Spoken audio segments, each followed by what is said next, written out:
So just got off the horn with a guy, 56 years old, second marriage, making big bucks, gonna hang up the old boots.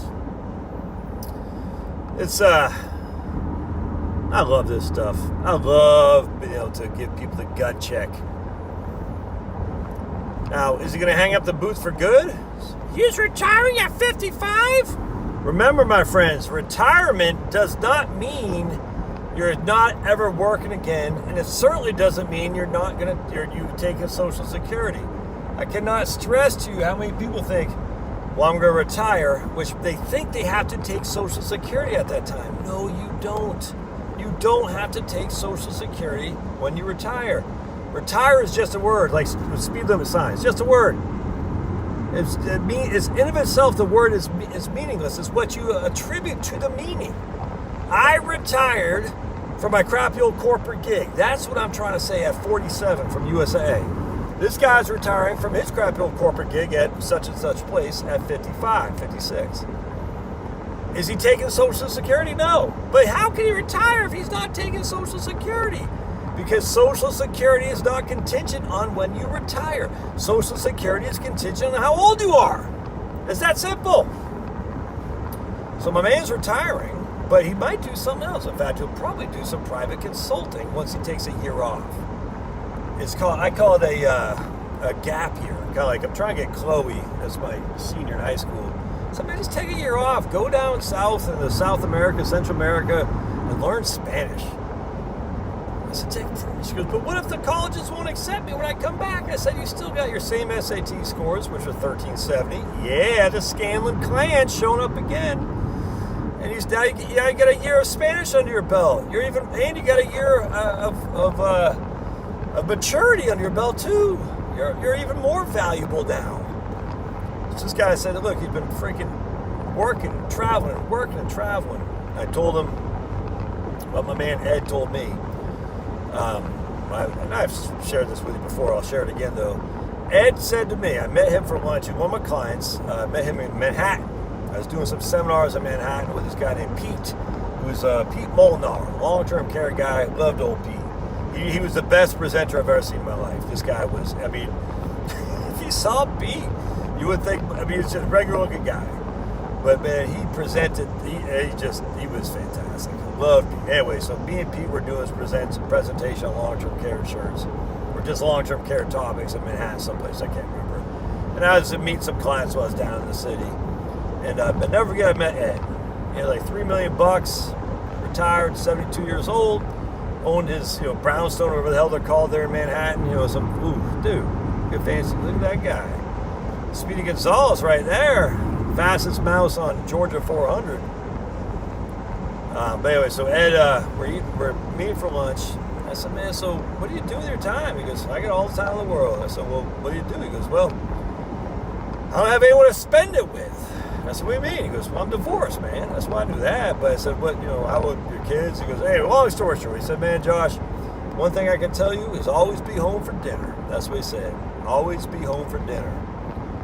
He said, I spent so much time and energy trying to build financial success, to build financial resources. That I was on the road, and he had an executive job in the city, flying all over the world, gone for weeks on end.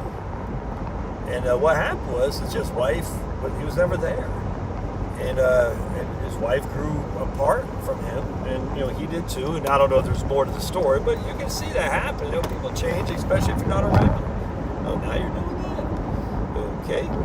And so ultimately, he said, basically, it sounds like there might be more to the story, but I don't want to impugn my man Eddie. He's probably dead by now. I don't know, but I don't think he's watching my YouTube channel. But anyway. But he said, always be home for lunch. I'll always be home for dinner. And maybe he cheated on her. I don't know. But either way, he put himself in a scenario that he was not there for the wife that got divorced. And sadly, the kids took the mom's side in whoever the divorce was. So he had no relationship with his ex-spouse, who he was married to for like 35, 40 years. And he had no relationship with his children anymore. Not here to judge. I'm just saying that's the way it was. He attributes it to being on the road all the time. So anyway, that has always sat with me. Always traveling, always trying to be financially successful. Now he's financial. It's a Faustian bargain, man. Now you're financially successful. Now what? Now what? You got nothing, no one to share it with. Sad. Anyway, so I'm talking to this guy, and I said, dude, we're talking. He goes, yeah, I don't want to do that anymore. He's still got children at home. He goes, I want to be there for them. I don't want to travel. I'm sick of it. I want to be home. I want to take a gap year, spend some time with my kids, my wife. I just want to be home. I want to be there for them. He goes, yeah. And this is what he said to me, which is exactly right. He said, the problem is, I'm now by far and away making more money than I ever dreamed of even 10 years ago. I'm at, he's making bank. But he said, I don't want to do this anymore. It's not worth the money. I want to be there for my wife and kids. He goes, I know it's crazy, thinking I'm going to be a typical financial planner. I said, no, you can't. You got to keep working because you're making bank. Still make bank. Sacrifice your kids. He goes, I don't want to do it. I said, hell no, man. It's the exact opposite. I want you to quit. He didn't have $1 million saved up either, by the way. He didn't. But the interesting thing is, and he had a mortgage. He had like $800,000, maybe $900,000 saved up. But with his Social Security, he doesn't spend that much. His mortgage will be paid off, probably 5-10 years, something like that. But between his mortgage and his expenditures, he's only spending $6,000 a month, and 24 of that is his mortgage. So between his mortgage, so his total expenses are $6,000 a month. We'll just say he's got $900,000 in his portfolio. His Social Security at 67 is $3,300 a month. His wife is going to work. She's been raising the kids, so she's going to go back to some job, doing something. $45,000 a year, nothing fancy. Healthcare there. She wants to get back, but she's been home raising kids for a while, so she's like, I'm ready to get back. Kind of like my wife a little bit. I want to be around adults. I get it, 100%. So $45,000 from her. They're only spending $72,000 a year. He's going to pull $30,000 a year from his portfolio, of which is $800,000, $900,000. You know what I'm saying? He gets on Social Security. By that time, the mortgage is probably paid off. Right? By that time, the mortgage is probably paid off. Maybe not, but maybe it is. We don't know.